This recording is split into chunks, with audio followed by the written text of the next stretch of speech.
先还是要谢谢这段时间有很多人给我加油，不好意思，给我加油打气安慰，才能够在这个最沮丧的时候可以撑过这个难关的。那有时候要感谢上苍给我这个机会，可以反省一下自己的人生，你知道我还是相信我自己不是那种什么图利啦、贪污啦、会违法的人但是会遇到这种风风雨雨的表示我们人生还是有地方要检讨什么地方要再去改进。不然，但我就不知道他们的名字了那因为这些人，你知道我们才有用这种正面的力量来看待这一段。那非常谢谢，你知道至少没有因为这个事件，你知道让内心充满了仇恨。我还是相信用正面的力量才能够让台湾社会变得更好。所以，我们相信用正面的力量让台湾变得更好，那就大家继续努力。你好，欢迎收看《新闻面对面》，我是谢仲。来，一看就给你介绍今天要请到的特别来宾，左边第一位台北市议员李延凤，大家好；资深媒体人理工男黄创夏，大家好；资深媒体人陈东豪，大家好；右边为你邀请到台北市议员李明贤，大家好；资深媒体人邵云夫，大家好；财经专家许庆煌。五个好，大家好。好，那昨天对柯文哲主席来讲的话，一直到今天吧，我相信有很多观众朋友也一直在荧光幕前面也在守着，到底昨天晚上结果会是怎么样？因为从台北地检直接在昨天起诉了柯文哲主席，然后包括收贿、包括图利、包括侵占公益啦，类似像这些罪，具求刑28年6个月。然后这整件事情，接下来重头戏就是在法院的羁押庭。法院羁押庭在昨天晚上的时候召开，一直到今天凌晨的时候，最后柯文哲主席3000万交保。那3000万交保所有的过程，有很多人问说，为什么是3000万交保？为什么没有接押？然后所有这些有很多人在问。当然你也看到，包括在北院外面，在北检外面，包括民众党的一些朋友，然后也欢呼非常的大声。那黄昌也当场发表了一些说法，包括要筹3000万，要让柯文哲主席回家，类似像这些。我会开始先让你听一下，在过程当中，当宣布3000万交保以后，黄昌总召他们怎么说的。来。真的谢谢大家虽然刚刚法官裁定准主席交保，为了台湾的民主，为了台湾的法治，我们会一直跟阿北走下去，永远不会放弃。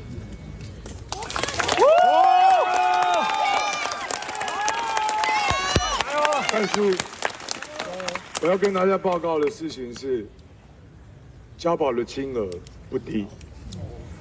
我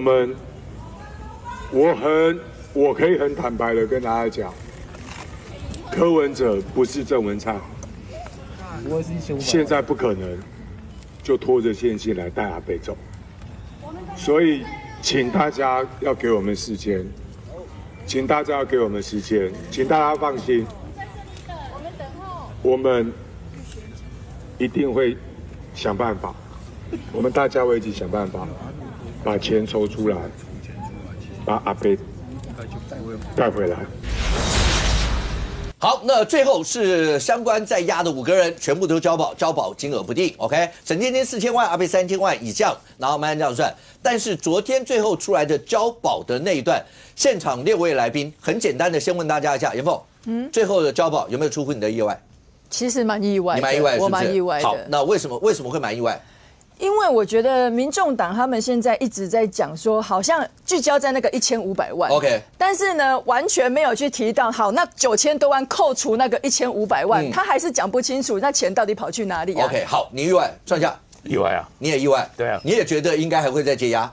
因为先前铺陈都觉得应该要接押了嘛，对啊，先前铺陈应该是北检会要申请接押，那个民众党讲的进检，进检的铺陈，不意外，来啊，不意外，不意外，不意外，来，好吧，那司法老屁股来，你说不意外？对所以在整个来讲的话，当初评估的时候，有可能会包含在这一块，在这个里头吗？我本来我最开始的时候，我觉得你要谴责他吗继续羁押的几率蛮高的。上一副说要谴责他，我要谴责，为什么要谴责他？约旦前他在跟我赌会不会接押，然后我赌3个接押没有赌应小薇，他还跟我赌说4个都会接押，现在不意外，不意外，赌对了，赌对了。来，这是公平的，因为你害国内死要赔100个鸡排。为什么？因为那个为什么严押庭 open 的时候，大概我就会猜法官。哦，你说是公开审理的时候，是公开审理的时候，大概就因是这样。为就是他这个动作一做出来，因为以前的严押没有在公开的，那这次公开的话，我觉得这个动作就让我觉得这组法官想要把一切先归零，一切先归零。OK，那一切归零的时候，对柯文哲相对有利嘛，但是我在看到那个，我在讲，因为那个交保金很高，我后来一直在想一件事情，我跑司法，我印象中3000万交保的人判无罪的，我想不出来。好，那东豪刚才讲的为什么原因这样？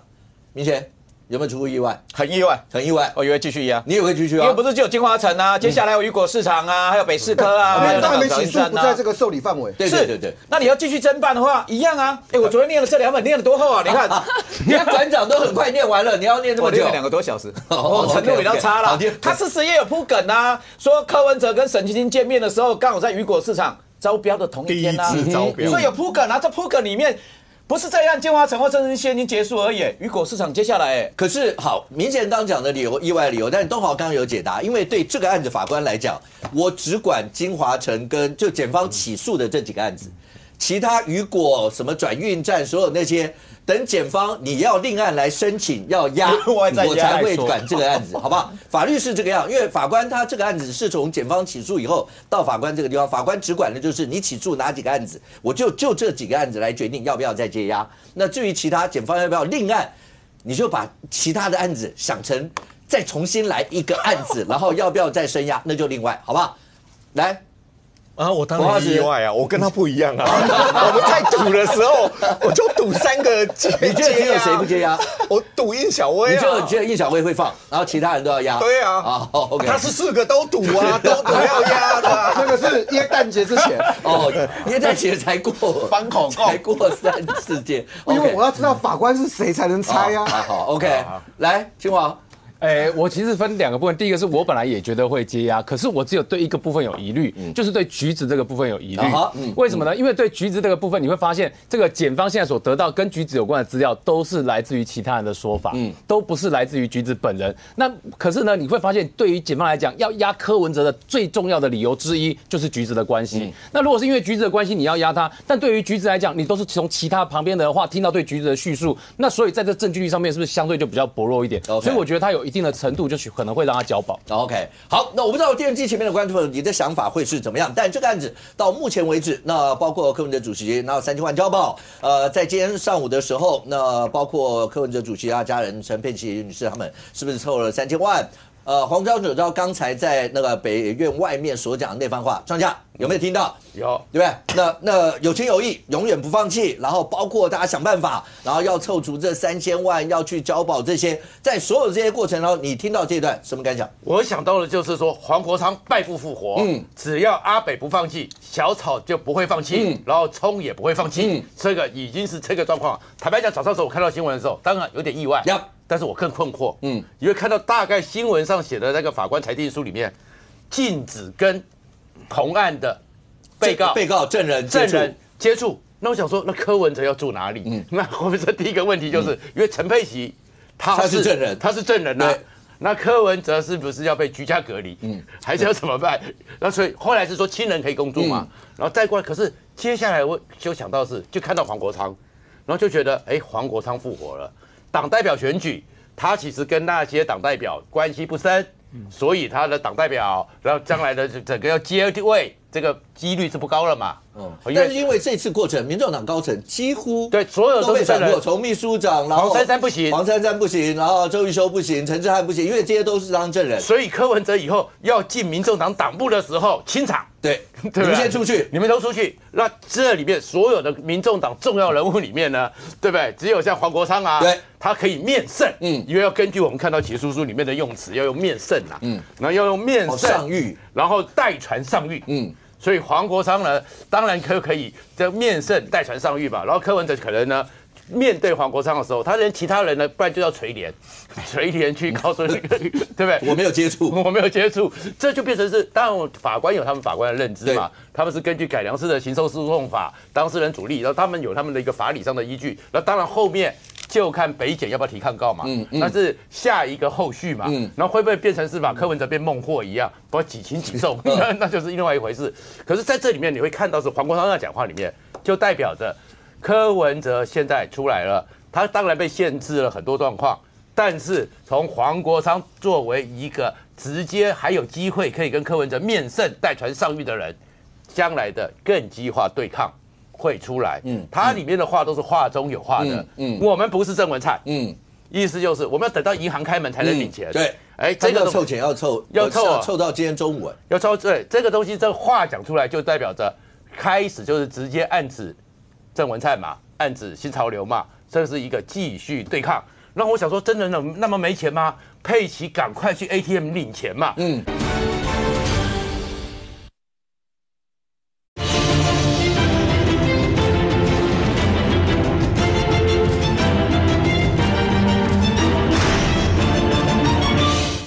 将来的更激化对抗会出来。它里面的话都是话中有话的。我们不是郑文灿。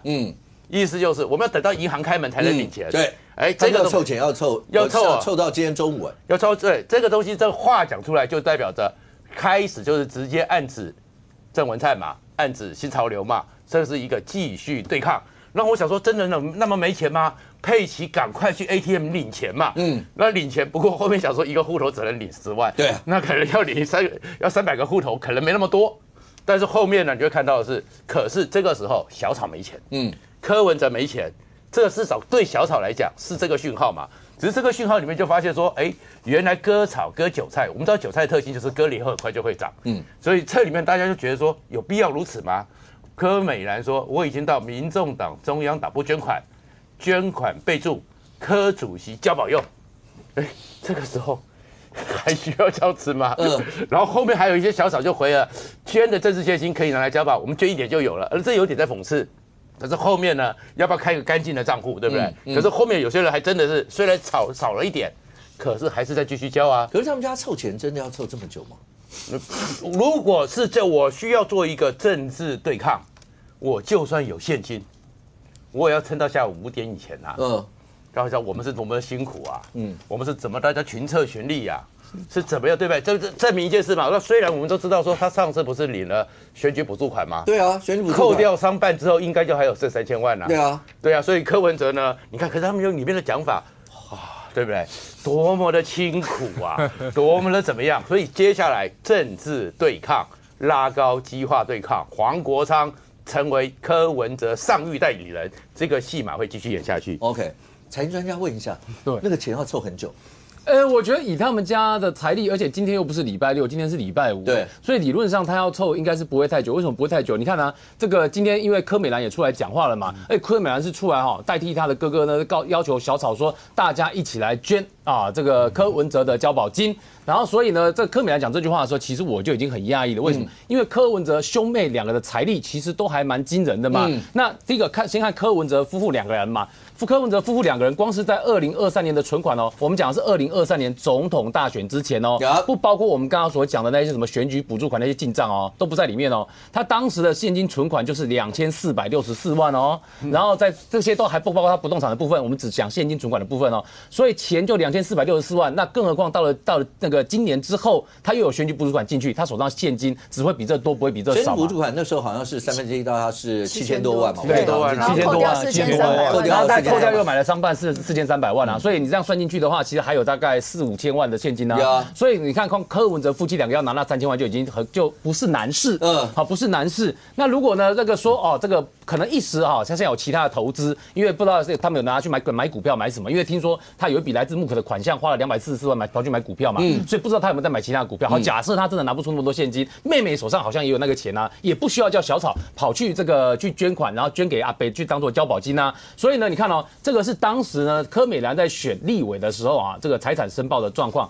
所以最下面这一排哦，你看到这边有一笔3669万，这是柯美兰的存款3669万，他的手上的证券的部位呢是2130万。所以呢，如果真的这个存款突然有急用不够用，今天早上要卖股票应该还是来得及卖的啦。所以呢，今天台股有开盘，不是卖股票交完，要2天还要3天才会入账啦。可是那个现金基本上如果照金王这样都够了。对了，我们是开玩笑讲说今天台股有开盘啦，但是其实以他的现金来讲，3669万就这个存款已经是够的，那再加上现金5万块，所以理论上呢，这哥哥加妹妹的钱呢，要凑这3000万出来，其实绝对不是难事。那绝对不是难事的话，为什么前面要演一出看起来这个黄国昌先告诉大家说这个主席不是很有钱，这个交保看起来有困难，然后后面呢，这个柯美兰再告诉小草说，这个要这个捐这个钱真的对我们家来说有困难，所以呢也请小草要捐。所以这个动作看在你如果去看过他财产申报的话，你都会觉得看了充满了满满的问号啦。所以呢，这也是大家在讲说，今天找这个动作来解读的话，与其说他是真的经济有困难的动作，不如说这比较像是一个政治动作的起手式，用这个起手式告诉大家说，你们过去所熟悉的那个很穷的经济状况不是很好的阿伯回来了。那为什么这样讲？是因为现在我们都已经解密阿伯真的没有经济状况不好，但是阿北在跟人家募款的时候都说我们这个民众党经济状况不好，我们真的很穷，很需要大家缺钱，这是柯文哲一贯以来打造的人设。所以呢，他等于是透过这次出来了之后呢，把这个人设重新再把它拿出来之后，再召唤一次，告诉大家那一个很穷、那一个需要当下大家帮忙的阿北又回来了，请大家帮忙出钱，就从交保金开始。OK，明显。不好意思，可不可以问一下？因为反正参选都要申报嘛。是。你申报存款大概是？存款，你大概有多少存款？大概这一次吗？对，这次存款应该是100多万吧。对。那个金额可能跟你差距大了一点，我只想要知道一下，你要不要也去踩个飞轮看看？他踩飞轮怎么会有300万在那？我们不同等级啊，而且你踩飞轮，我带3000块。你说的好，我要去踩了。我踩一次就要3000哦。OK， 可是刚才清华的，那严凤你呢？你申报？我今年也是100多万。100多万，对。有没有其他来宾啊？有没有其他来宾可以问一下？要多少才能坐在这啊？对啊。可是刚才清黄讲的那一句话，就是这个起手式，明显同意吗？是把柯文哲的人设再想办法恢复起来。因为我们讲那份起诉书，好，等一下大家会聊到起诉书嘛，对，所讲的所有内容。可是那起诉书大家都讲这一阵子的讨论，包括起诉书的内容，不管法律上未来怎么样。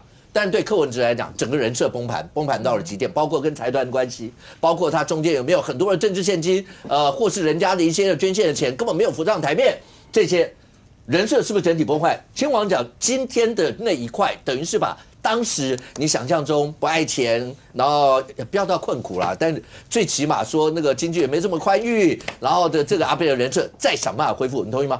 我觉得说阿北在这起诉书，因为我昨天看大概接近200页左右，看了2个多小时。我看完之后，我认为啦，我觉得外界对阿北的观感，大概对于他说青年从政。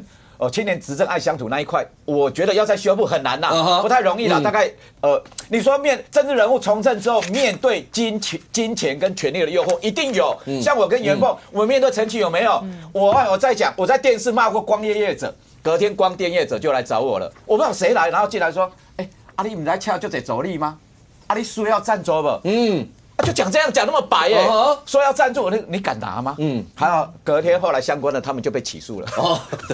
就说面对诱惑，大家都会有，只是说那一块界限呢，阿北原本是这样子，他打的超越蓝绿，是他原本就是这样，还是说他因为环境所逼，所以改变他的形象，还改变他的初衷？就说要选总统啊，譬如说成立民众党啊，我需要有养人嘛，或者选总统我需要粮草嘛。譬如说他指示李文忠说你去拜会林文渊，你以后要当民众党的那个小刘太英，类似这样，你的党营事业都交给你管了。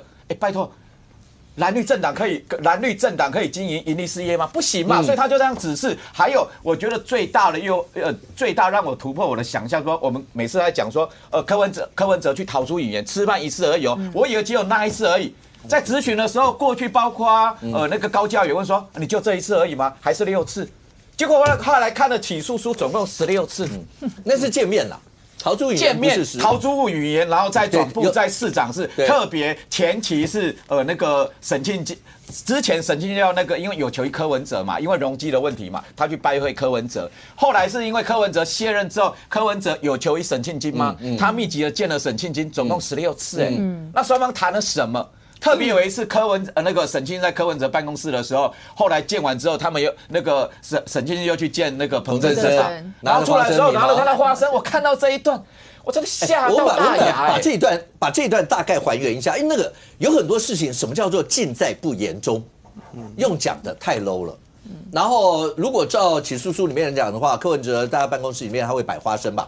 他喜欢，我不知道他是喜欢吃花生。我去过柯文哲办公室，我也没吃过花生呢。但是等级问题。我写论文的时候，我拜托柯文哲当我的受访者，我去他办公室，真的是他办公室，因为他前面跟他的后面他的办公室没有啊，没有花生。这个我补充，柯文哲自己曾经有对媒体讲过，他吃饭很简单，他都喜欢配花生。所以对，所以我觉得，比如说他办公室有没有花生米这件事情，我觉得那个如果照起初讲这一段的描述是就是沈庆基他们到柯文哲办公室，然后去聊天，聊以后，然后接下来到彭正生办公室，到彭正生办公室的时候，手上拿着什么呢？你想一下，就拿着花生，一边拿着花生吃，一边进彭正生办公室。各位懂那个意涵吗？来，活化石解读一下，你解释，这个画面是要告诉彭正生什么概念？告诉彭正生，我从市长室出来，我跟市长已经谈过了，而且关系是buddy的关系，就可以拿着花写了5个字，如正亲理。4个字，如正亲理。对，就表示我们2个人之间的交情。我到那个地方是拿个花生，对不对？李明贤不知道来几次，也没看过花生长什么样，你就拿个花生在那边还可以边吃边聊，那表示什么？我见市长，比如说底下见市长，大家坐在那边，如果不熟，就算桌上摆花生，市长在那边，谁会给你？谁会说，市长他才这样吃呢？对啊，那我临走前还可以抓一把花生到你办公室吃，告诉你什么？这个花生你应该知道哪里来，交情。一般人不会这样，但你看我是走的时候顺手都还拿一把那个花生那边的，告诉你。我跟市长是有一定交情，那我来跟你谈事情，你就知道我已经从市长室出来。好 ，OK。所以有没有刚刚回到柯文哲人设的这一块？所以刚才讲说，包括你今天看到说要交保钱，还需要大家凑或者什么这些过程，这个过程对未来，我相信在未来，柯文哲主席不管你说北检有没有抗告，最后结果哪，但最起码这一阵子，柯文哲主席那应该是恢复自由身嘛。所以像这样的一些的论述会不断出现，包括攻击起诉书，包括北检过程荒谬什么这些，大概都会出现在这。我觉得第一个，昨天裁定交保，刚好就可以告诉民众党跟他们的支持者，因为他们一直在质疑司法的公正性，那就代表其实法官不是我们民进党可以控制的。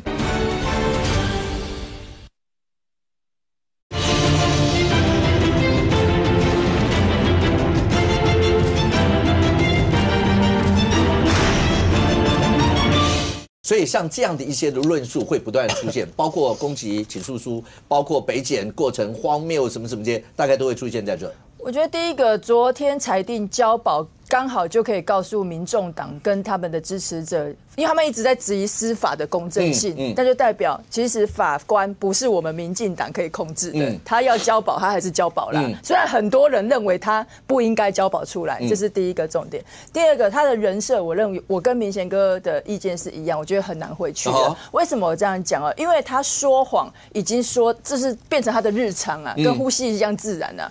我举一个例子哈，光是他昨天的接押庭，大家在讨论这个 USB 啊，大家可以看到他起诉书里面，其实他们去搜索柯文哲的家里都有录音嘛，要确保证据的保全，而且那个 USB 当场，如果你按照起诉书是有给柯文哲确认，而且他还在上面签名的，好，结果。后来呢，柯文哲昨天接押庭的时候，法官问他，他就又开始模糊其词了。他说我不知道，我也不知道说这个内容到底是什么。这个 USB 的里面呢，到底是谁把那些档案登进去的，我全部都不知道。但是你去看起诉书，包含陈佩琪的供词，但是这边有写啊，检察官也有问陈佩琪啊，陈佩琪说，这些就是你跟柯文哲卧室内扣到的 USB 里面有非常多柯文哲包含他以前演讲的相关的资料等等。他说这个是你跟他共同使用，还是柯文哲自己在使用的？结果陈佩琪说什么？他说这个 USB 不是我在用，是柯文哲在使用，所以里面有什么资料我不知道。那如果按照起诉书写的那么清楚，那你现在接押庭的时候，你又开始含糊其辞，就一贯就是柯文哲狡辩嘛，这是他说谎。然后刚刚有讲到他说这个跟沈清清见面的次数，结果我们看到起诉书，眼睛差一点掉出来啊，就是想说怎么跟你讲的都完全不一样。再来刚刚讲8月那一次，我记得是查账，结果后来媒体就有问说陶朱云那时候就在传说有没有唱歌啦或什么，而且大家还记得吗？那时候大家问的都还很含蓄，对，是啊，所以柯文哲讲说就一次嘛，选完以后对不对？然后而且财团也是视频嘛，然后就一次去唱歌那一次。那后来陶朱云最起码不止一次。那再加上其他那些地方，夯不啷当加起来16、17次，差不多是这个样子。OK， 然后还有再来木可公关公司，一开始我们在质疑他的账的时候，柯文哲是不是也跟大家说啊，他跟他都没有关系？结果我给大家看。柯文哲不是只有自己在选举的时候在募款，别人在选举的时候他也在募款。他自己在选举的时候，我很难想象这是起诉书的内容，大家可以看到这边我整理了一下。你知道他在选总统他自从开通他的政治现金专户了之后，他选前大概1个多月，那个时候我跟明贤跟我们都是选举经验的，选前大概1个半月、1个月，我们是焦头烂额，根本已经不会再去关心说啊，到底那个卖多少小物啊，卖怎么捐多少钱，因为大家都在冲刺了。结果柯文哲，你知道他选前1个半月，光是跟李文忠确认说你募可到底募了多少钱，卖了多少小物，11月、12月加起来到1月总共7次。他整天，而且甚至还有隔天比如说12月2号当天2次要回报给柯文哲说，木可公关公司到底募了多少钱进去。他很关心营业额啦。是啊，不是募款而是营业额。对啊，营业额这个是进木可的账那另外起诉书里面还有写到说，他还跟李文忠交代说，这个选举已经快要结束了。他的竞选小物能卖就卖，赶快卖。所以怎么会有一个候选人？你在选举，你不是在关心你的输赢，你是在关心到底可以赚多少钱。所以那里头包括讲那要不要像庙一样，就是摆个还有钱啊，还有钱这一段。OK， 好。可是这一段这些就是讲说，从今天柯文哲主义交保的过程，包括保释金的筹措，这些是不是想办法要去告诉大家，你心目中2014年的柯文哲又回来了吗？那所有的过程未来还会怎么样？但是我们先回到这一次，刚才讲到说柯文哲主席的交保，然后5个人都交保，有些人会觉得意外，然后包括很多民众也会问像这样的问题。东豪，来，你帮观众朋友来解读一下，你觉得这中间之间那最大的一个落差会在什么地方？就是很多人希望柯文哲一直关下去啊，那这是我们自己的情绪跟好恶嘛。那我如果说法官的时候，我要考虑的不是这个如果我是这组法官的时候，我第一个考虑的是我不要倒霉啊。什么叫不要倒霉？就不要去扯到太多政治。好，那这个法官说，你看他把5个在他被告同时一起进行嘛，其实他们自己阅卷的时间都很赶。可是这样的好处一次解决了。我甚至怀疑在阅完卷之后，5个法官心里面都有一些想法。这5个动作太一致，知道吗？好，但是对外界来讲，我关心的重点倒不是在于说柯文哲是不是一定要被压在里面因为毕竟像当年是因为阿扁，因为周占春法官的关系，那个对司法是一个伤害，真的是一个伤害。法官2次才无保，已经起诉后，搞到后面还换法官，那个是一个很糟的事情。那这组法官有没有刚才讲的那句话？我觉得我是非常认同。现在柯文哲被交保，是赖清德交代的吗？还是法官自己的决定？那如果你认同是法官自己的决定，好，那法官未来万一如果判柯文哲有罪的时候，你还要谢谢法官吗？我讲的是小草，因为昨天小草在外面高喊嘛，谢谢法官。对。那你回过来，我在看昨天最精彩的时候是法官在问检察官跟问柯文哲，那个过程我觉得我看了真的是觉得好棒。为什么说觉得好棒啊？检察官有没有弱点？当然有，1500的事情，没有人证嘛，然后没办法确定的真实某实地，对，这当然是一个弱点，可是这个证据力是不是就被推翻了？如果回去看起诉书的时候，为什么要从陈佩琪开始问起水生蝶这一切，然后要把其他工作链里面其他捐钱的人一个一个全部问完？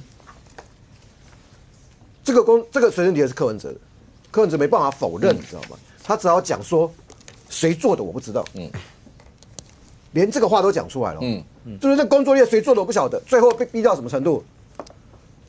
邱佩莹如果说有就有，钱怎么用的我不知道，我不管钱，那个一步一步退哈。换句话说，工作链里面其他的钱都被证实为真，未来啊，他要怎么说那个1500是假的？也就这个工作链，这是个物证，这个证据力要怎么认定？因为未来一定在准备程序准备庭的时候，双方一定还要再打一次。这个证据力怎么办？它不是编出来的，它是一个物证。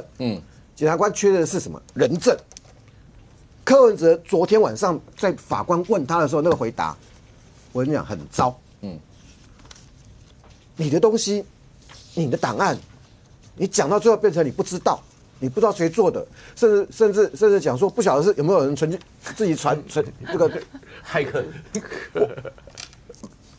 你都不要因为柯文哲3个字而产生好恶哈，就说如果你是一个一般的人，你在听到这个东西的时候，你会怎么办？但是因为昨天是暖身，所以对柯文哲来讲，跟他的律师来讲还有机会，同样对检察官来讲也还有机会去补充他这块的弱点。某个角度来讲，这2个经验法则是相互对撞的。没有人说其他的捐款都是真的，那1500是假的。同样的，检察官你在举证的时候，你没办法讲出你有物证，但你没人证。然后你甚至把黄珊珊的那个一年后的赖的对话拉进来，那个绝对是错的。可是黄珊珊那个赖的对话还告诉你一件事情啊，2023年的时候是不是代表沈庆金另外又捐过？那个不小心会衍生新的故事。好，可是核心问题还是一件事情啊，不管是210万、1700万，如果他是钱，能够用政治现金解释，而不是对价关系吗？在这一点上，昨天你在看事后转述所有开庭过程当中，这一块的回答对柯文哲是不利的。所以我在看昨天那个整个过程因为我大概看到快12点的时候，我就在猜大概会放，所以你这段话是要回应上一副吗？对的，最后这段是要回应上一副，因为我本来也认为会压嘛，是没错啊，可是我不知道法官的时候，我后来就改口啊，一半一半，那个没办法猜。改口没有通知我啊。我们的同台的时候来不及跟你讲，因为不知道法官说，因为法官有每一个法官，对啊，因为他是动态的。对，他基本上是动态。所以你在看着昨天在那个1500的那个攻防双方各有弱点，可是那是一个很好的热身赛，你可以看到后面的争辩。好，可是即使1500被推翻掉，这里面光是图利的那个人证多到超乎想象。所以对柯文哲来讲，在法律上，我真的觉得蛮难的。但是政治上，大家关键是讲政治嘛。美丽岛电子报民调今天就做完了，我猜啊，他能够守住5.7就不错。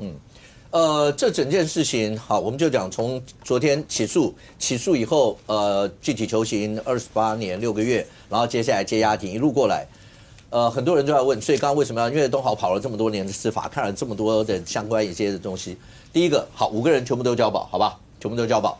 那目前为止，你看到的所有包括裁定书啦，所有相关一些的内容，大概媒体上面可以找到的，就是审判长在开庭最后会预知所有相关一些的内容。那这些的内容，然后告诉你他为什么最后要做交保的一些相关的裁定。一般要不要羁押，会有几种可能性。第一种，法官觉得根本没什么犯罪嫌疑，你押他干什么呢？这是一种，所以不用押。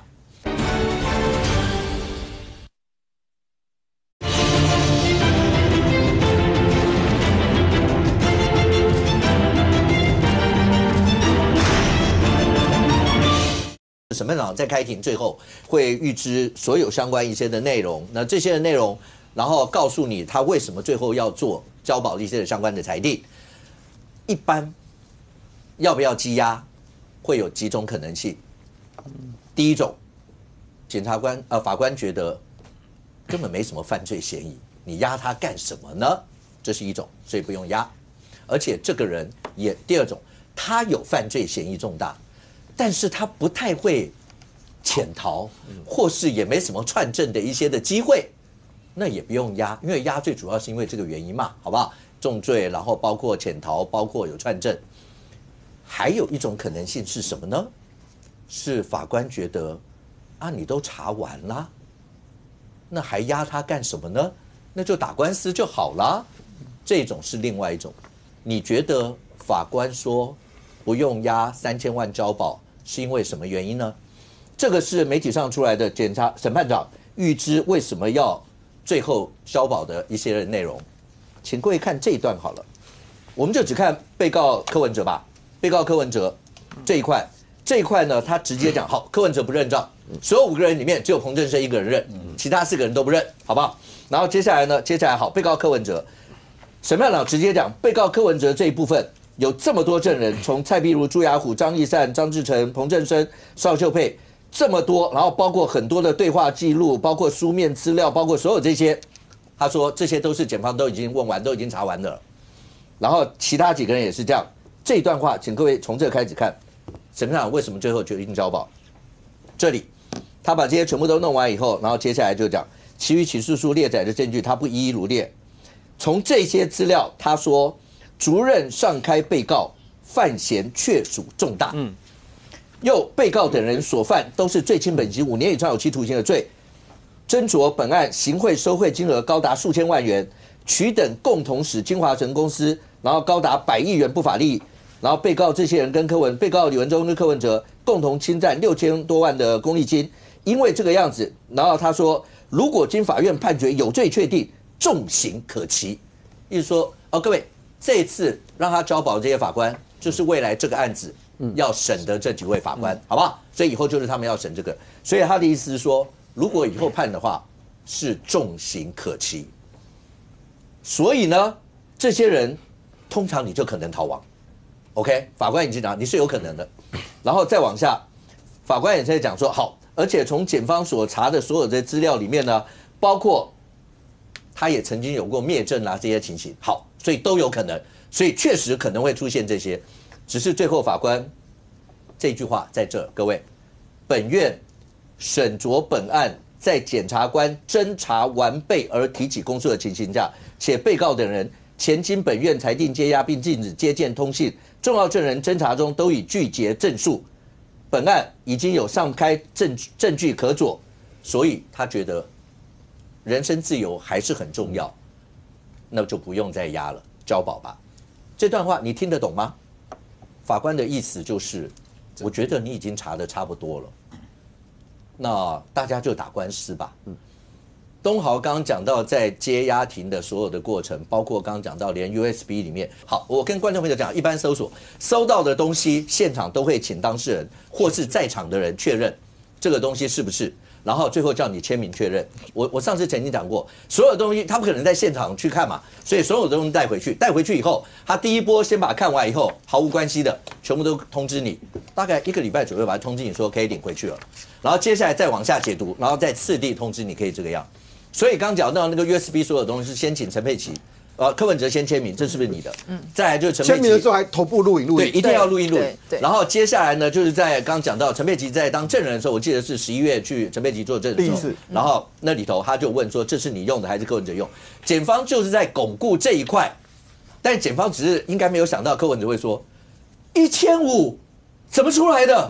谁？不是我写的，是谁把这摆进去的？我怎么会不知道有这么一回事 ？OK， 那就是。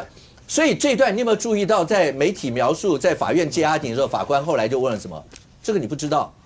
这个好，那这里面所描述的一些，譬如年羹尧啊，譬如所有这些啊，这个是你吗？各位，在媒体上这一段的时候，蔡壁如去作证的时候，检方已经就这个内容问过蔡壁如，这里面的这个年羹尧这一段是不是你跟柯文哲对话？蔡壁如说是。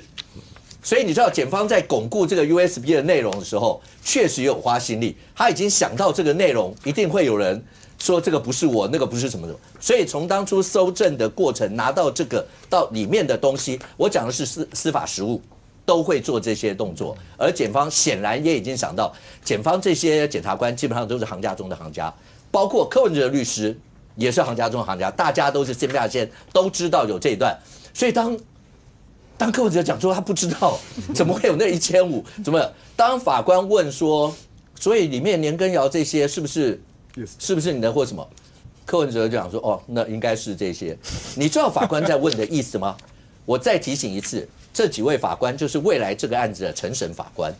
当问你这个的时候，心态上面，东豪法官有没有心里在想，你不知道，不是你的，刚姆扣零，法官会不会这样想？我觉得某一种程度的心证就在那个过程中慢慢形成。其实这个案子某种程度来讲，当问到那些的时候，我个人觉得已经进入实质审理了。可是他已经进入实质这个案子了。所以昨天是热身赛而已。对，是热身赛，就已经进入实质的内容啦。以后大家肯定要针对这部分打嘛。法官已经就针对这部分也已经表达他一些的想法了。要不然我干嘛再问你这到底是不是？就还有那个 when。那是不是你的签名？已经进入到这一块咯。所以你看，法院从昨天下午2点拿到整个卷宗开始一路验下去，显然法院很认真的看了所有相关的一些的东西。OK， 好，所以这个案子在未来，刚才所讲的，我说要不要羁押，要不要交保，有好几种可能性。你觉得法官可能是哪一种呢？好，那接下来北检会不会抗告？不知道，因为媒体说会抗告，但是。刚刚东豪有讲一段话，其实押不押对法律人来讲那个不是重点，你押了4个月，应该是重点在后面官司的时候大家怎么打。而这个里头，如果真的讲到官司，现在同时进行2部分嘛，显然一个是法律的部分，另外一个就是来宾都讲到的政治的部分到底会是怎么样。一夫，这个案子从一开始某种程度，如果你照起诉书里面来看，柯文哲某种程度是不是已经铺下了未来在政治对抗上面非常重要的一环？包括他跟陈佩琪讲说，让所有人都知道这个就是一个司法迫害或什么，已经在这方面都已经埋下了很多的这些梗了。从一开始走到现在都没有变嘛。你看黄国昌还是骂北检嘛，东拼西凑嘛。其实他主要还是一个在政治上的言语嘛。其实他告诉你了，你看黄国昌从头到尾都在讲金华城的收贿那一部分，他不跟你讲政治陷阱。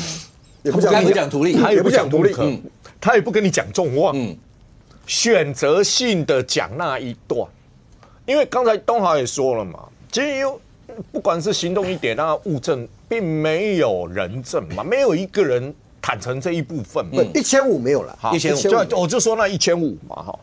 那你看了很多的时候，你就是用他刚才说的 USB 行动1点，其他的东西都坦诚，都有证人。好，都坦诚以后去推论，那1500万你要怎么解释嘛？好，还有一个2100万的问题嘛。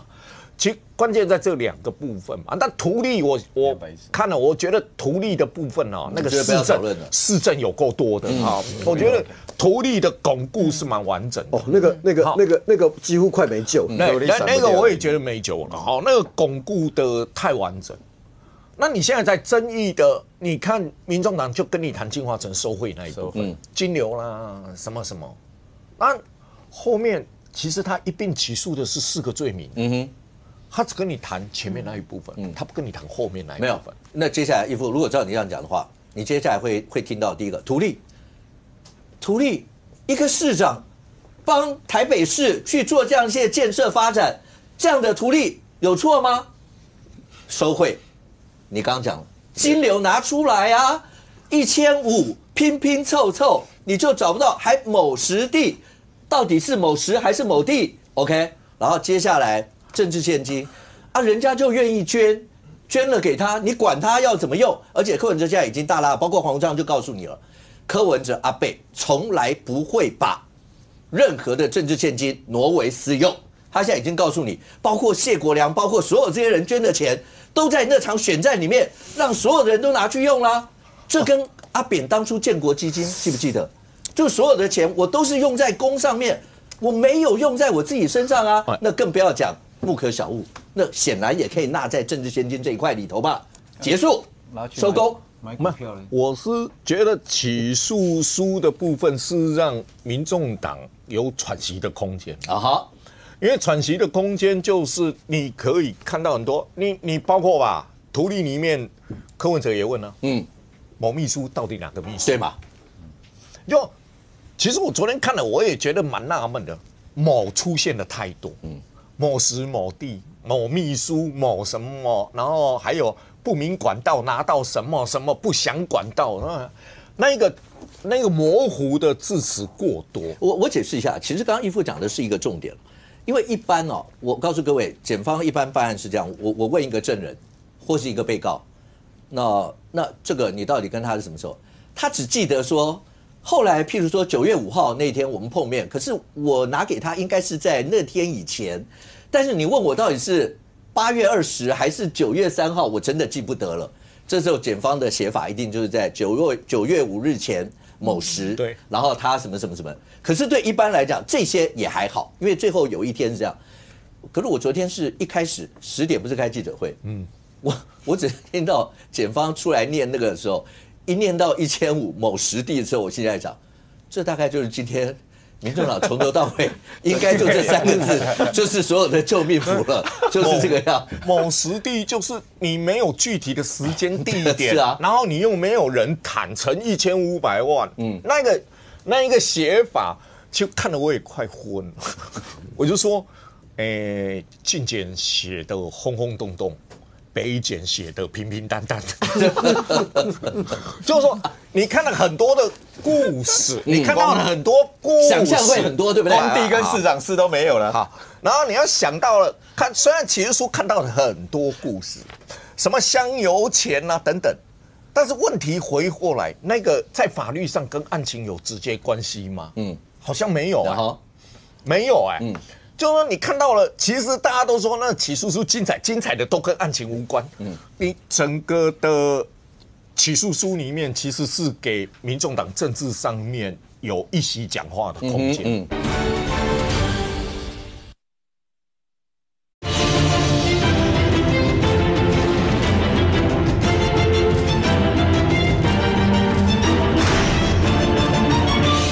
来 A 夫，你整个的起诉书里面其实是给民众党政治上面有一席讲话的空间。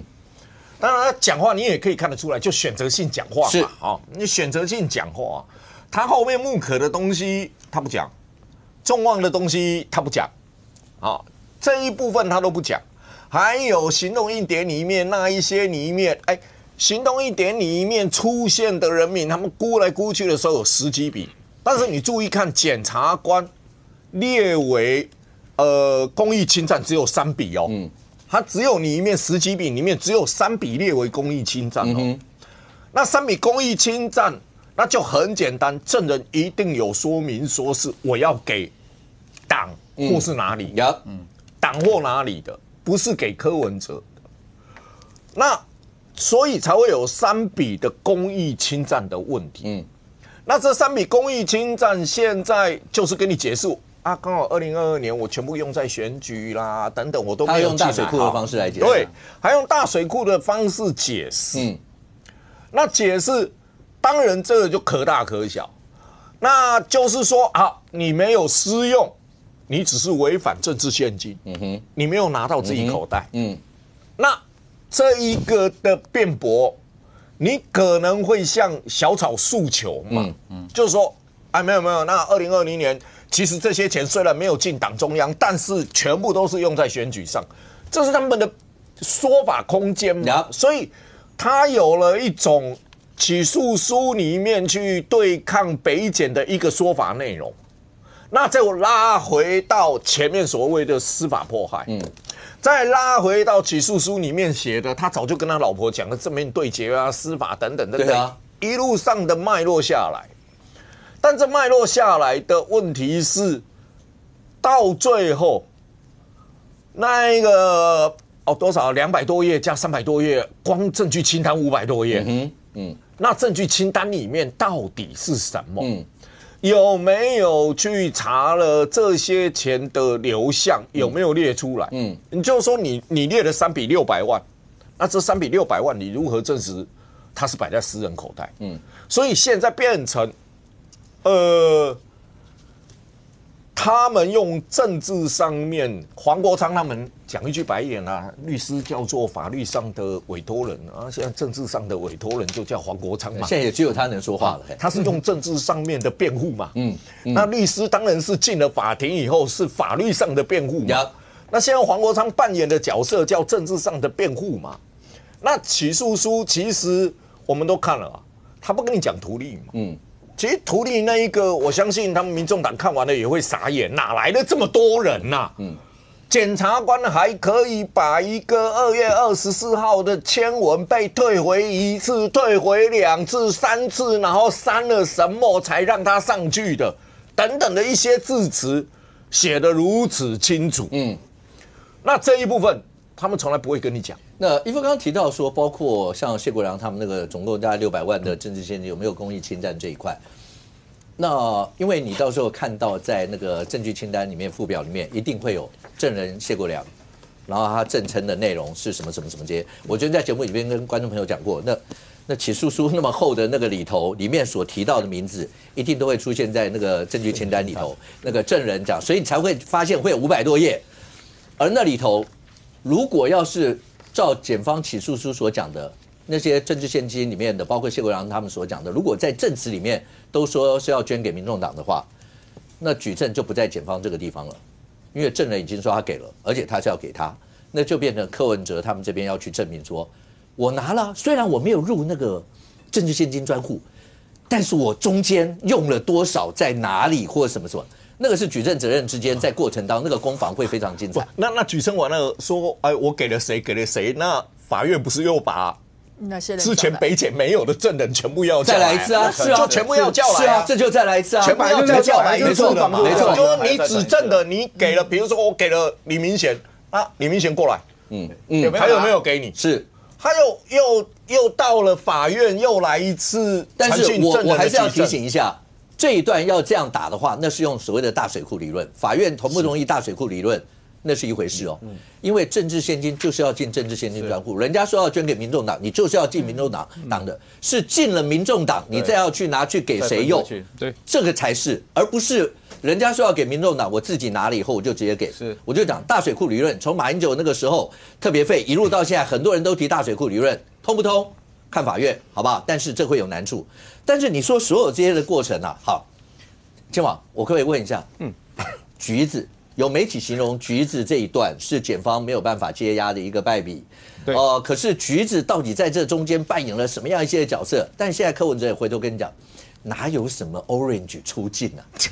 那就是英文不好，好不好？写错了，我是写 arrange， 我不是写 orange 啊，这个吗？就是这个，对不对？对，好不好？你们不能因为一个人英文不好，这2个字差太多，然后就把我抓去陷我于重罪吧？对，他可能就是柯文哲当天早上起来，这个还没有神志很清醒啦，所以本来要写 AR 在前面变写 arrange， 结果不小心把 AR 写成 O 变成 orange， 哈，他可能就是这个状况，他可能想解释这个意思啦，但是意思呢，我觉得一般正常都听不下去啦，因为 AR 跟 O 这2个英文字母要写错的机会，坦白说难度还是蛮高的，所以我觉得这个就可能就是为什么检察官听了柯文哲的解释之后，他也觉得这个听不下去嘛，所以他不相信柯文哲的这个说辞嘛。就算他说 AR， 那创下那个牌这个前面2个字，那前面这怎么解释？精华安排出精华那2个字怎么解释？所以这就是为什么这一大段检察官不接受他会说要吧住？金华饭店，干嘛要急着死？那后面出国，住完金华饭店隔天出国啊。哦，好，然后从金华饭店搭车出国，所以我们的观众看我们现场凹了一圈，大家都发现没办法替柯文哲凹，这段都凹不过去，怎么凹都不行。金华城安排车子直接到机场出国。那为什么要金华城帮你安排？对啊，为什么？啊，因为呢刚好住金华城嘛。他住金华饭店。柯文哲英文很好啦，过去在议会有人质询说肚脐怎么念，他都拼得出来。他托福考600多分的。医生的英文通常不错，对虽然他们写的那个乱字，尤其台大的写好错啦。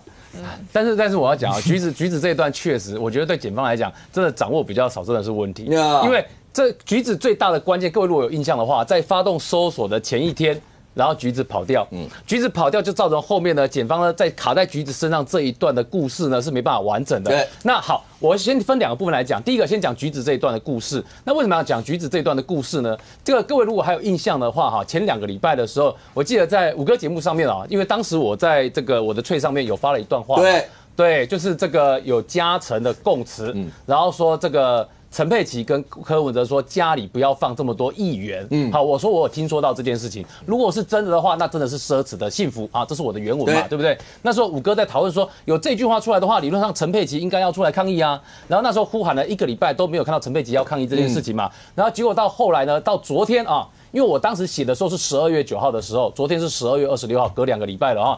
然后昨天12月26号的时候，先有一个媒体的独家，应该是 ETtoday 吧，发出来说这个。有人说这个陈佩琪家里面固定有这个现金呢，就柯文哲陈佩琪家里有6000万到3亿的现金，然后这么多的钱，然后呢，陈佩琪因此跟柯文哲有过争执，有这一段，那一段啊，那个关于那个富邦金那一段，我觉得那个是附带的啦，这一段才是主轴啦。然后今天早上又有个媒体在发出来，而且这一则看起来呢，应该是正式的来自于那个检察官那一边的啦，他就已经告诉你说。柯文哲的秘书林鼎峰提到说，橘子出境之前把电话交给他保管，而这个电话呢，后来到了检方那边去了之后，发现电话啊，这个第一个是电话里面内容呢，等于说都被解析出来了嘛。那第二个是林鼎峰也告诉检方说，橘子曾经告诉过他，因为。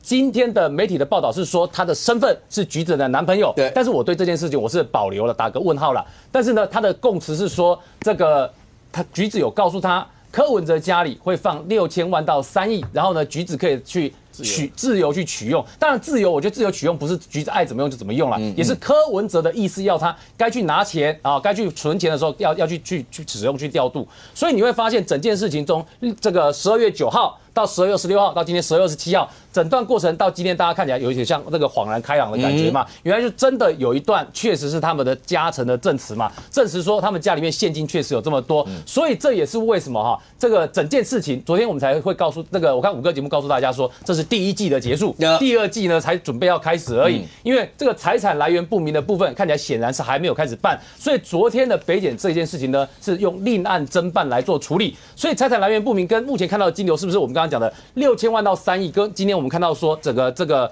对于金华城还有政治献金案的部分，那个也还不到1亿哦，2个之间至少差起来还有2-3亿的中间的落差，所以这一大段的落差看起来，这本案来讲，这其实还有往下再继续办的空间。但是呢，不管怎么样，这里面有个关键，就是因为橘子跑掉了这件事情，所以呢，在橘子这个人身上呢，你有没有发现一件事？各自有解读空间呢？柯文哲跟民众党可以告诉你，橘子根本就不重要，她就是个倒茶水的小妹。而确实，橘子在很多社交场合，她真的是倒茶水，这也是事实。但是呢，橘子在另一方面。扮演的是拿钱的角色，而且这件事有好几个证人证实这件事情。在这次我们看到那一串清单的证实里面，有好几个人扮演，就证实橘子有扮演拿钱的角色，所以橘子绝对不会只是一个单纯的倒茶水的角色。那然后甚至呢，橘子呢也在其中扮演一个很重要的要记账的这个角色。所以橘子的角色单不单纯？当然不单纯嘛，否则就不会有一个证人，而这个证人是柯文哲的家臣，去由橘子告诉他说他那边会有6000万到3亿这件事。好。那各位，你知道讲这件事情，我还在附带再解释一件事。你知道5哥这则新闻其实后面透露出一件事，就我当初曾经在面对面有讲过，这个橘子呢，这个不是一个很低调的人，是我们只是看他说跟柯文哲出没的时候，他好像很低调，他没那么抢眼。但是呢，为什么不敢让橘子回来？是因为橘子其实嘴巴有点大，他会把话直接讲出去。所以你看，像这个陈佩琪、柯文的家里有多少现金这种事，他可以直接告诉另外一个秘书，所以表示说他的口风其实没有很紧。也就是因为他口风没有很紧，那你就讲一件事，他很容易被突破的话，他口风又不紧，那他一回来的话，不是把什么事通都讲出来的，他没有办法像那么精明干练的那种政治人物呢，他可以把自己要讲什么话跟不要讲什么话掌握得很清楚。橘子不是这种人。好，橘子不是这种人，所以有很多的故事是橘子自己讲出去的。所以柯文哲、民众党知不知道这个状况？当然知道。所以这个也是为什么他们在这个很快的把橘子送出去的原因。那你就要问一件事情了，就为什么能够这么刚好的在搜索前一天让橘子出去？然后这一件事情呢，有趣的是哈，因为这阵子有很多这个前市府的人就有各方的这个相关多的这个爆料资讯的来源嘛。那其中一个他其实在谈的就是这件事情，谈的就是说什么呢？说他们对北检觉得很失望，因为一开始把橘子的讯息给北检的时候呢，北检一开始呢他是没有采用的，然后他认为说北检认为橘子不是很重要。那他这个对话是他昨天跟我之间的对话。OK， 他昨天跟我对话，因为他过程中其实他已经抱怨过了，抱怨过说北检一开始对橘子这条新闻没有觉得很重要，所以北检是开始知道橘子这件事。对，北检是后来才知道橘子这件事，因为橘子的角色确实一开始也不是很浮上来。等于说你如果没有这些内部的人把这些资料丢出来的话，其实你不会知道说里面谁的金流跟他有关。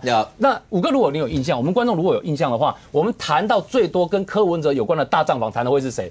李文忠。谈的不是李文忠，要不然谈的一定账房不是就往蔡壁如身上猜啊，要不然就往李文娟身上猜。你不会想到橘子这个角色竟然也跟账是有关系的，所以等于这个东西都是内部的人丢出来了之后呢，这个北检才有这个资讯。所以他们在抱怨的事情是北检一开始认为说橘子不是很重要，所以如果我再帮大家回忆一下我们北检一开始对橘子是不是非常有善意？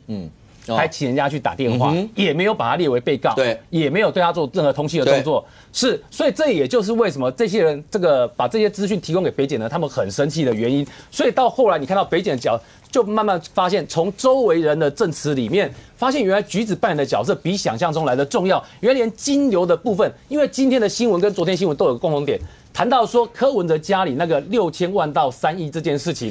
这个是年初的时候，发现这样在钱这样放下去不对，所以呢，要橘子在大概1、2月的时候呢，把它拿去处理掉。那当然怎么处理掉的呢？我觉得这件事这么大笔的金钱反走过，应该有痕迹啦。就是以3亿的6000万到3亿的金额来看的话呢，这大概是10个行李箱左右的规格啦，半个旅行团的行李规格。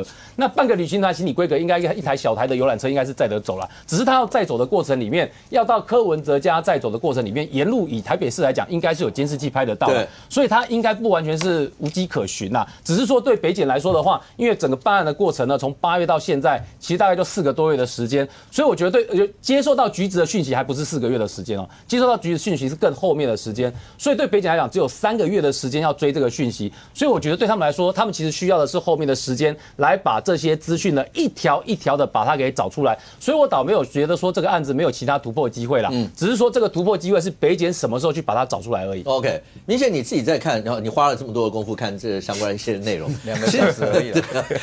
检方其实在这过程，你说包括小沈那时候大家也聊过他是不是其实比较喜欢去赌场啦，连赌债啦什么东西，大概都可以写得非常直白。是。但当然，大家都讲说那个某实地，包括1500万，是这个案子在收贿这一块，那里头是不是照刚刚义副讲，是让民众党的一些朋友会觉得说，这有一个喘息的空间，其他部分大家都不论了，土地也不讨论，然后包括侵占公益啊什么的，大家都不要讨论。可是不是你不讨论它就没有啊？是还是这些对于小草来讲的话，我只要这一块就够了。然后其他的就像我刚刚前面讲，都可以解释啊，都好，反正重点一句话啦，没有金流，什么都免谈。现在还是回到这里吗？一般民众对政治人物就会比较在乎了钱呐，就权力跟钱的部分呐，你有贪污不？你有加急嘛？就钱的部分，金流讲好，至少巩固民众党目前的支持者，大概就说不要让他溃体，这个是最有用的一个辩护方式啦。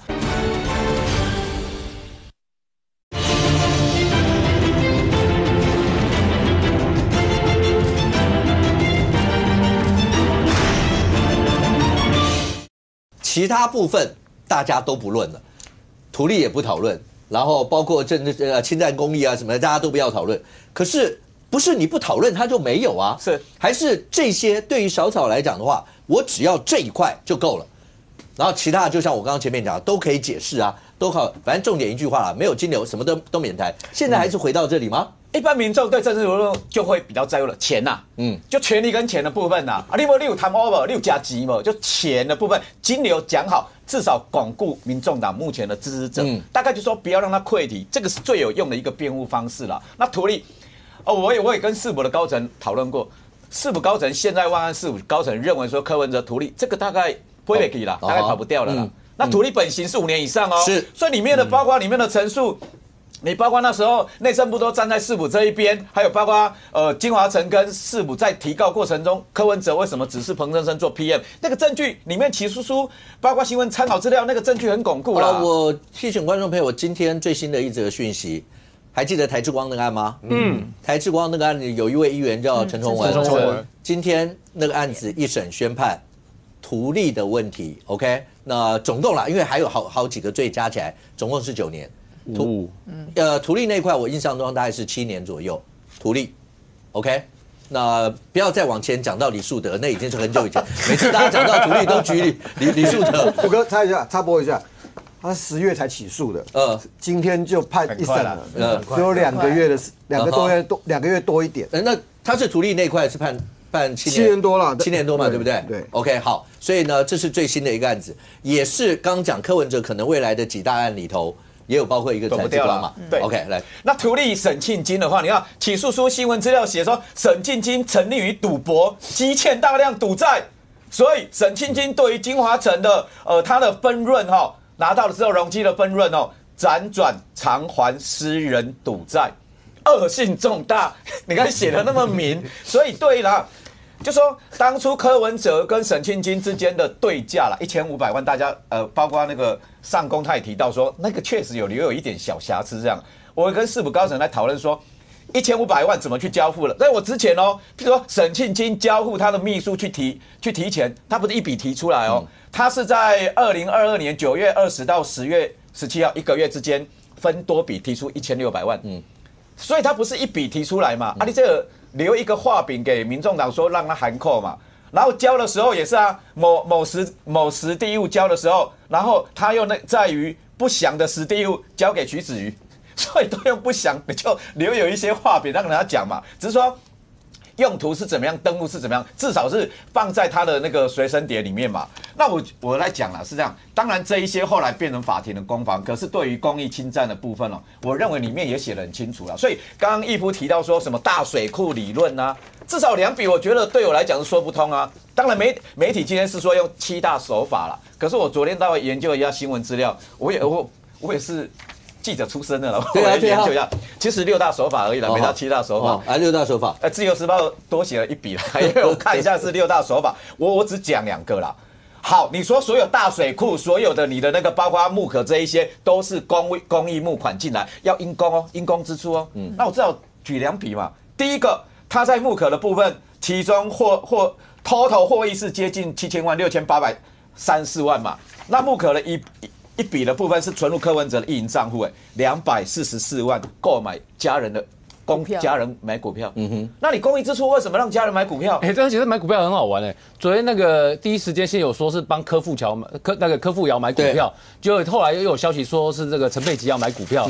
那所以呢，不管是柯富瑶还是陈佩琪，看起来都是帮家人买股票。对，但柯文哲说他都不知道，他说那是陈佩琪买的，但是用木可公司的钱。那如果你至少说用台湾民众党去买股票投资，那算了，那可以，那我还可以接受，我心里面感情还可以。政党不能政党不能买股票，不能投资盈利啊！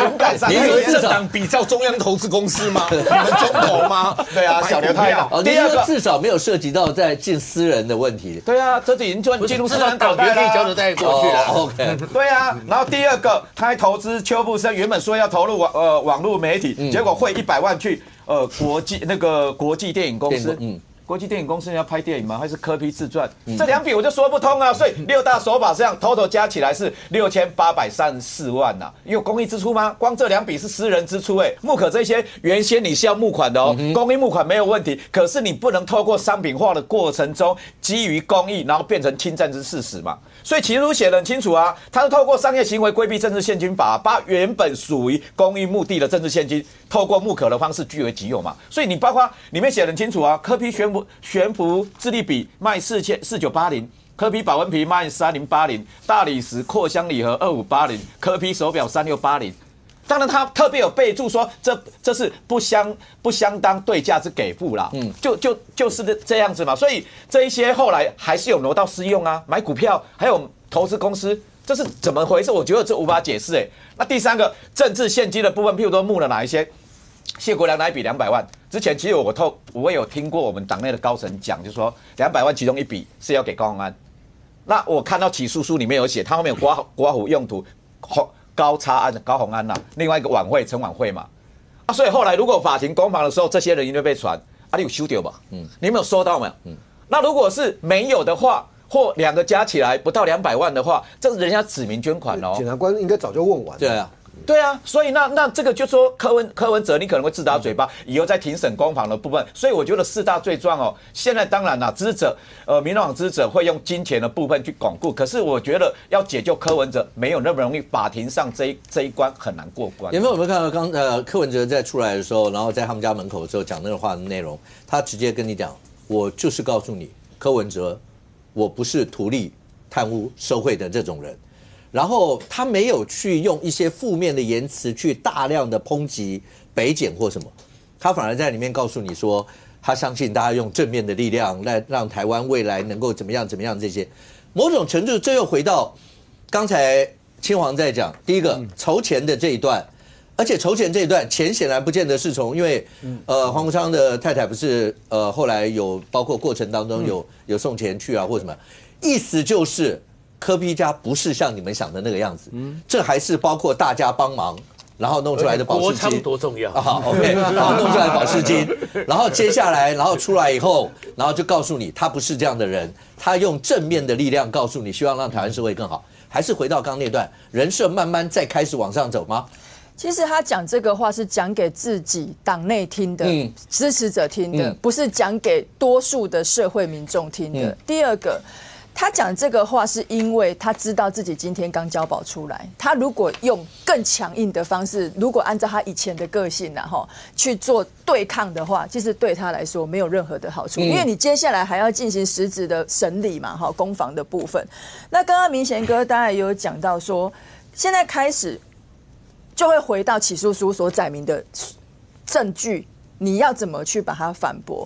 但是我现在看起来，整个民众党柯文哲刚刚讲说，他不是图利、贪污、欧钱的人嘛。不过图利罪看起来包含邵秀佩、彭正生这些人，包含我们都发局，其实内部都更处里面有很多公务人员都有被约询了。大家不管是签呈的资料等等，都可以能够巩固图利罪了。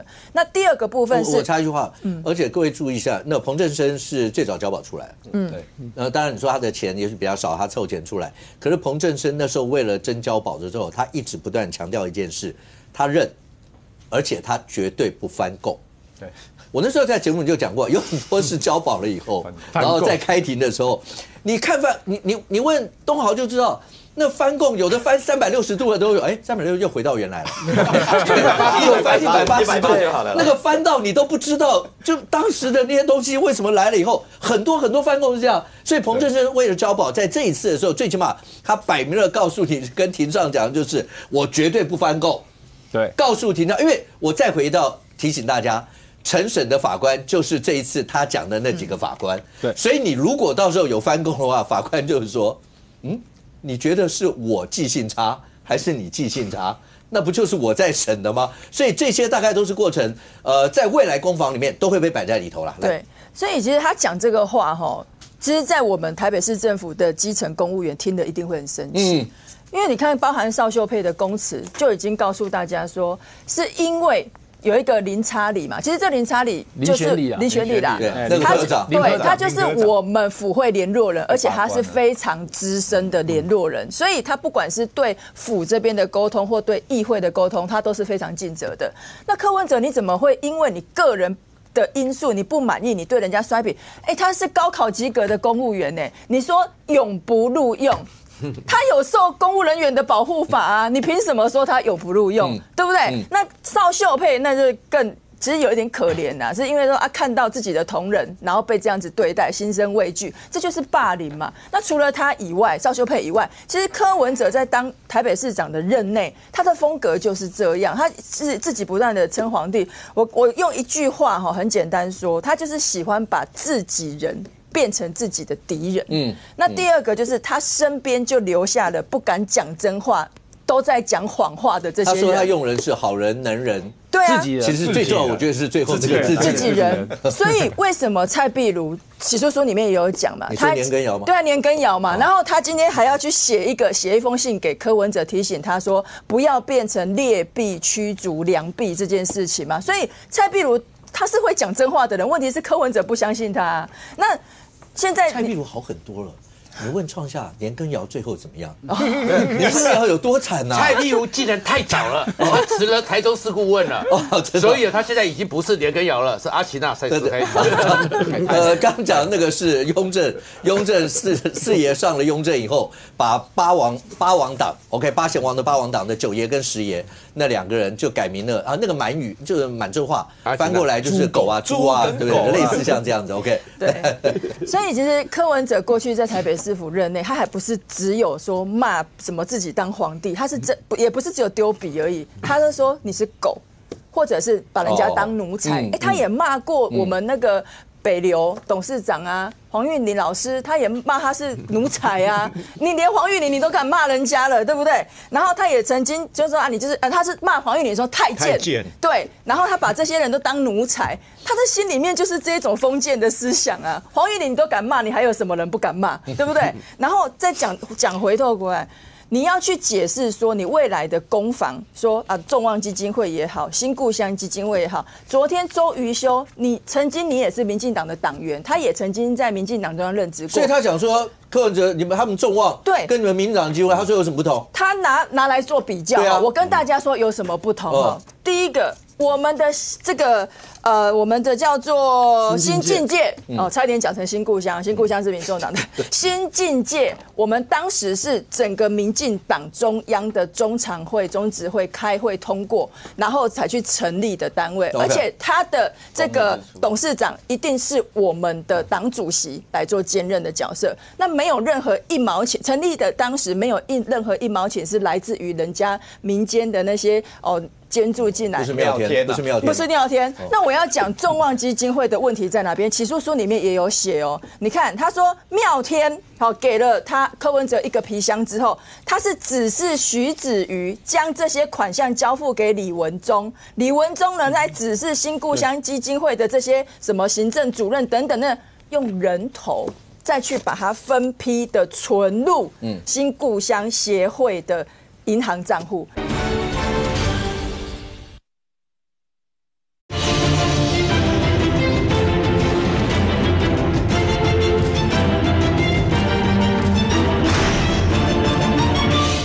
妙天给了他柯文哲一个皮箱之后，他是指示徐子瑜将这些款项交付给李文忠，李文忠呢在指示新故乡基金会的这些什么行政主任等等的，用人头再去把它分批的存入新故乡协会的银行账户。那包含众望基金会也是一样啊。他说李文忠只有募得850，后来呢150万是怎么样？是又交给了李文忠在台北捷运公司董事长任期内的秘书 ，OK， 他也是人头啊，所以你们都是在用人头，然后进行捐助，这叫假捐助嘛？那其实目的就是柯文哲想要把这些众望基金会也好，新故乡协会也好，都变成像木可公关公司一样，你都是掌握他们所有的运作跟金流，尤其是众望基金会，你的成立的目的跟你现在在做的事情完全不符吧？因为这是公益基金会了。对啊，对啊，所以大家也讨论过说，那个时候内容可能有很多，就最起码你从支出来看就知道，那花在人事啦，花在租金啊这些。东华部什么？因为刚才看柯文哲那个一个感觉，就是柯文哲被关出来失去权力的那个时候，柯文哲讲话比较像2014年、2017年我认识的柯文哲。可是柯文哲为什么变成这样子？因为有权力。我昨天在你节目讲过说，2017年的时候，柯文哲会找我，在一个朋友的地方，他这次有出现，就出现在那个飞轮的骑飞轮那一段哦，不是邱清章，邱清章是你朋友，对，周芳如，我朋友是去找邱清章，那怎么会发生这些事情？怎么会柯文哲可以人家拿300万到你的市长室你骑飞轮，然后就然后后面什么？好，谢谢，然后谢谢。叠字如果都删除，就是只讲了3个字，七个音就用3个字，就是柯文哲什么时候变成这个样子？就是300万放到市长室去，都好。我跟你讲，不止这一笔嘛。我弟说，那个时候过程当中有讨论过市长室这件事，对不对？那时候大家不是在讨论有没有电梯可以1500还是什么？对。结果后来有市长室，但是可能有人拿钱300万，有300万的嘛，然后又交还给就拿到之后拿给周芳如，周芳如再去帮他做。我的意思是说，市长室你再怎么样，不管那些钱，有人要捐政治现金的，有人要去做什么的，你有没有进那个专户，这些都不论。市长室收几百万的钱。先不要讨论飞轮上面，好吧？飞轮很有画面感。我知道很有画面感，但我的意思是说，你不觉得这是让大家觉得匪夷所思的一件事？笑到翻啊！而且那时候这件事情出来的时候，我印象中，民众党有一些朋友直接讲说，你当台北市公务员都一夫那段那个民众党他们是怎么讲的？然后陈志涵说的啦，他说完全在羞辱过去台北市入力从公的公务人员、议员与北检。对，议员哦。然后你想一件事情，李明建他被羞辱。记不记得马英九在那个选连任的时候，被民进党讲说跟陈银柱见面？那时候马英九这边气到去告，然后要去撇清这个事情。柯文哲就直接拿了300啊，跟妙天，为什么吴子嘉可以骂柯文哲骂到这样子，柯文哲不敢回嘴，就2个人都就在5楼啊，就在醒悟的5楼啊，所以这些故事里面，你那样子的故事是不是柯文哲？是柯文哲，是有权利的柯文哲。你刚刚看到的那个是没有权利的柯文哲，被关了114天以后的柯文哲。好。柯文哲会不会复活？会，我保守。你觉得还是有可能？我跟你讲哈，他可以掀起舆论、图利政论节目，可是，在一般人的心里面的柯文哲，差不多结束。他会不会还留下一点点支持度？会。可是他还有机会重返369的柯文哲吗？不会。369要26%吧？对，我记得大概26%，非要讲26%。可是东豪，在台湾现在我们的政治生态里面，不要说10%，我只要有5%的铁卫军，搞不好某种程度我讲话就可以呼风唤雨啦。你可以放大，但是5%能够守得住吗？我说他交保是图利政论节目，OK， 因为他有声量，他的声量当然比黄国昌大，然后看到柯文哲喜欢不喜欢，甚至不喜欢的人，就是想看大家怎么骂柯文哲，流量会很好啊。可是，在政治的实质影响力，我相信他会逐步的萎缩。OK， 来，我的意思是说，柯文哲这个人，他的政治生命是结束了。但是呢，陈志涵他们每一次在有周刊出来的时候，就讲科幻嘛，对不对？我一直用的是柯文哲的柯，然后祸患的患，科幻的故事不会结束，所以柯文哲复活是讲科幻会复活，科幻会复活 ，OK， 因为就看到了嘛，一出来的时候，他跟黄国昌显然默契是真的很好，心有灵犀一点通。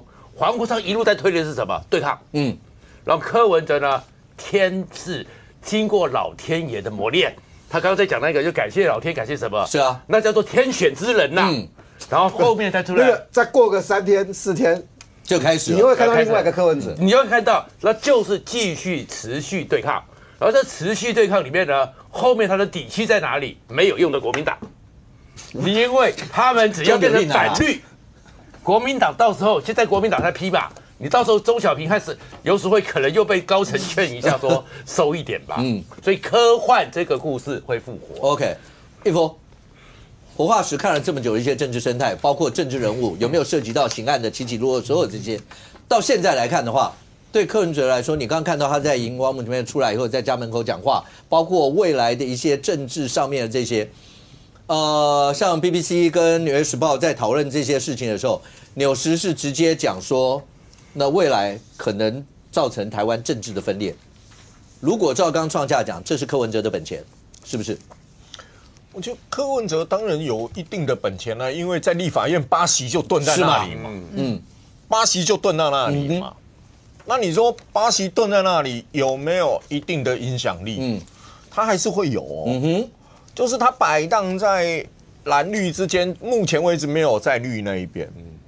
如果有一天你会发现，哎，这8个人如果离场，而国民党人数不足的时候，那是什么样的状况？这次讲包括你说财化法，包括限速法，包括选罢法，中间不是黄国昌后来出来讲那个财化法那一块，意思就是说白银全部退席，结果47比48，他的意思就是说某种程度他也在告诉所有的包括国民党跟民进党，这8席是有用的。如果柯文哲这样出来的话，那未来不就是这个样吗？没有，他毕竟还有8席的立委。好，那柯文哲是官司案的问题，这8席的立委在立法院是一个政治舞台，政治舞台的影响。那柯文哲现阶段我比较好奇的一件事，周瑜修都没有接到信，那柯文哲出来了呢？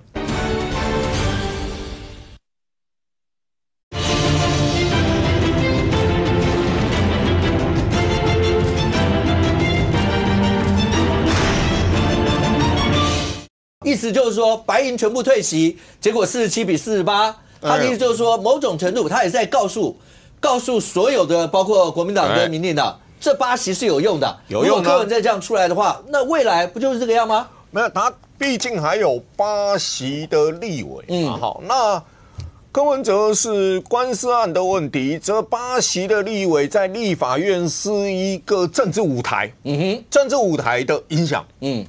那柯文哲现阶段我比较好奇的一件事，周瑜修都没有接到信，那柯文哲出来了呢？那就当都没发生过啊。这交通部长要检讨我们的邮政太慢了，现在都当没发生过嘛。中华邮政要检讨了。好，那就是说，而且林富南他不是讲，就算有，那他还是主席，意思就是就算看到了都当没看到。不是，那时候你当然被羁押嘛，就算有。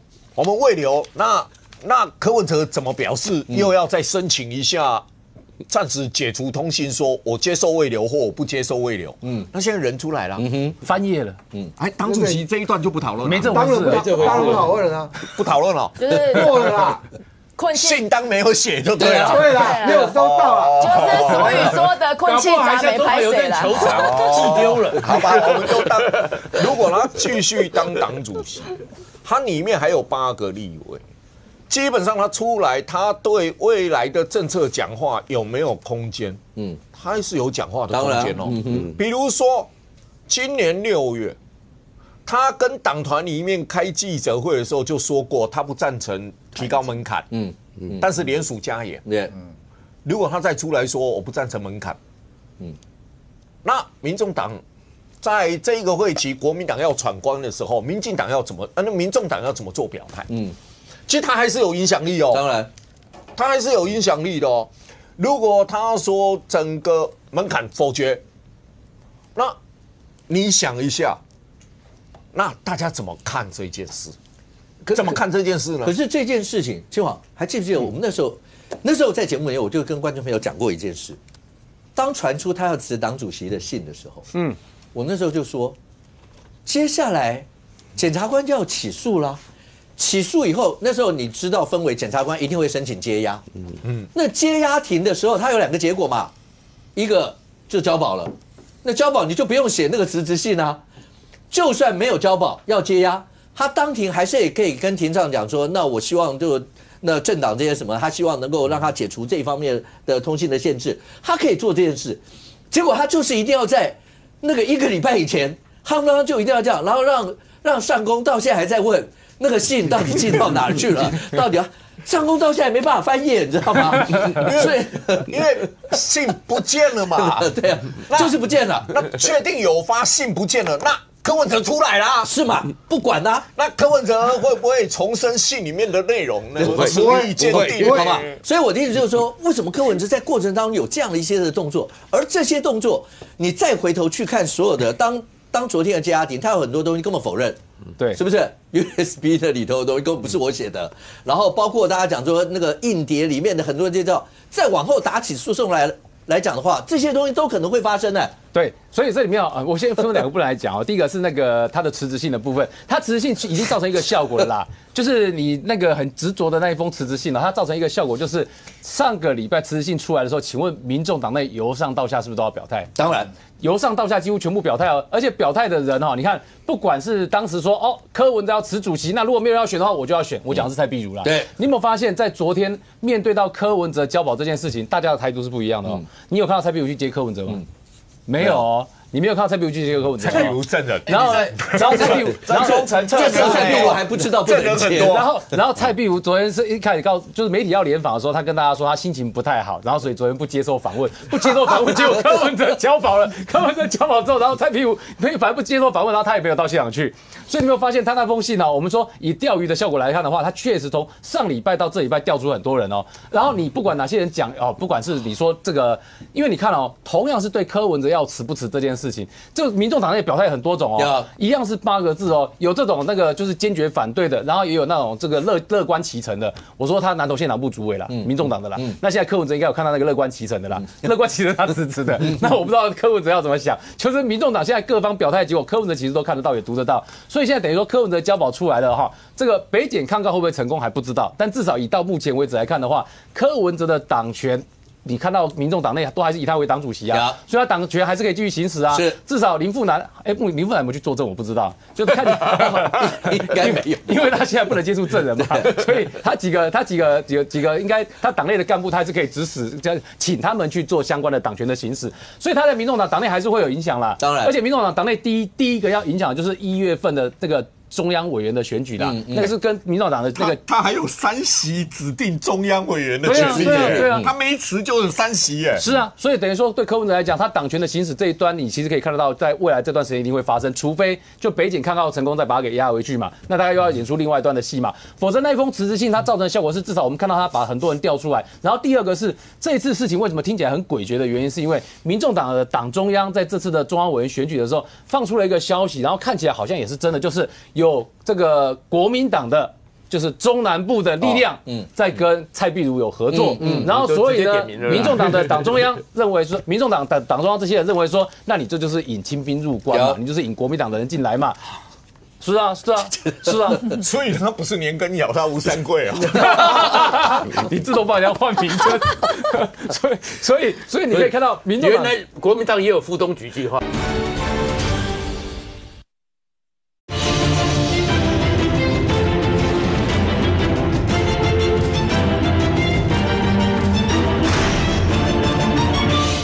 党中央在这次的中央委员选举的时候放出了一个消息，然后看起来好像也是真的，就是有这个国民党的就是中南部的力量在跟蔡壁如有合作，然后所以呢，民众党的党中央认为说，民众党的党中央这些人认为说，那你这就是引清兵入关嘛，你就是引国民党的人进来嘛。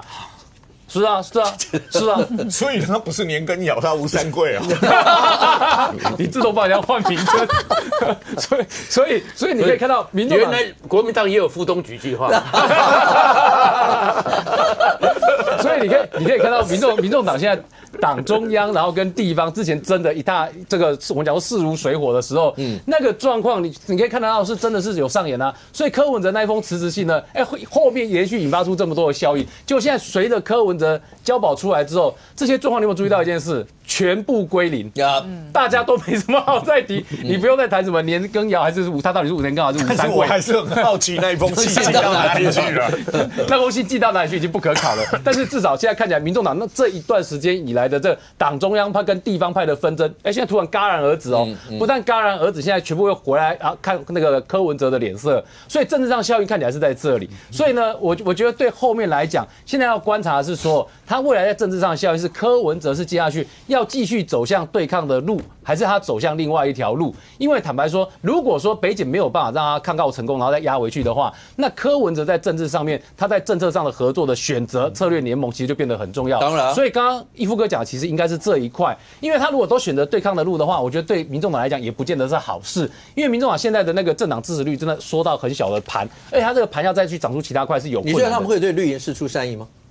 我不觉得他，我应该说，我无法判断柯文哲现在想到的策略是什么，因为正常状况下，党主席想的是党的整体的发展，但是我觉得对柯文哲来讲，党的整体的发展跟个人面对诉讼的未来的发展，你还会相信他会对党的发展有兴趣吗？你看完这本没有？但是记得吗？柯文哲在法官问交保包括多少钱，包括所有这些，因为我跟你讲，法院也会考虑。刚才给观众朋友看那个裁定的那个内容之后，审判长也有考虑过，如果重罪，你们是人性上是有可能跑的，然后也有串证的一些情形，意思就可压可不压。柯文哲讲的那句话，我跑了，民众党就倒了，是不是？对，他这时候讲出这一段啦，意思就是他心心念念的就是民众党啊。不过他讲的这句话也像民众党，也像他的家底啊。就民众党是我家底的一部分，所以我不能跑，我跑了，我的家底就倒了、啊。但所以这就是我讲的，他考虑的是。大家的民众党指的是这一群民众党员的民众党的发展的结果，还是他想的是他个人想象中的民众党的发展结果？这个策略，我觉得他的选择可能跟一般的政党选择不见得是一致的了。明显，刚才讲到都牵扯到国民党。如果假设国民党在中南部要跟蔡壁如合作的话，那不是创下讲的副东局，柯文哲写的，那叫傅作义计划，就是北平历史要练对。所以我觉得这当然众说纷纭啊，是这样，就是说，当然柯文哲归柯文哲，没有众说纷纭啊。谢点林真的有说要帮蔡壁如啊，他承认啊。国民党毕竟在立法院还是要跟民众党团合作啦。议题的部分你不能切割，其实你看舆论最清楚啊。你中时联合今天不论大小社论，还有他的舆论，就说他们认定说柯文哲大概卷入这几个案，大概弊案没有问题，会被判刑。可是国民党在立法院还是要多数，必须要跟民众党的8席选择合作。所以接下来你看，过去包括磕碰碰的，不论是限速法，不论是那个大法官的人事同意权，还有包括选罢法+1的这一些问题，如果双方歧见越来越深的话，那国民党在立法院就沦为少数嘛，战略上会对在野党不利，所以目前的不利啦。所以目前的大方向上，第一个。柯文哲就说党中央也发表声明嘛，就说尊重柯文哲为自己清白而战，在立院党团的部分，蓝白还是要绑在一起了。然后你们有没有考虑禁止2代3代跟民众党接触啊？这副东局、副东梅这个，但是立法院合作，但禁止2代3代接触，看过哦，是有接触哦，还要找他弟弟哦，在台中市政府任官哦。搞不好国民党并购了民众党。这是老蒋，这是过去式了。譬如说副东局计划。柯文哲不是只有找蓝的2代进入市府啊，也有找绿的2代进入市府，都有啊，很多啊。所以这些过去式，那未来这个计划能不能执行？我认为柯文哲目前很难去。来，有没有来最后30秒？我觉得看柯文哲自己有没有自知之明啊。我觉得很讽刺的一点哦，大家在谈民众党或柯文哲的未来，如果假设现在他已经被起诉了，他可能是涉及贪污。图利、侵占公益这样子的一个党主席，如果他还是运用他的影响力去主导在政治层面上面，企图的要去为自己的不管是司法也好，或者是影响我们台湾的就是说法案呐，我觉得这个社会会有一个公平，就是说到底要不要让这样子的一个人来影响我们台湾内部的和谐，或者是在很多法案上面的重要性。OK， 柯文哲主席已经是3修案交保，你刚才也看到他出来以后发表了一些相关的一些说法。那接下来北检会不会抗告，或是抗告以后结果怎么样，甚或这整个诉讼往下打的过程当中，国内政坛之间未来会是什么样一个状况，我们大家拭目以待。非常谢谢现场所有来宾，也非常谢谢观众你的收看，新闻面对面，我们下周见，拜拜。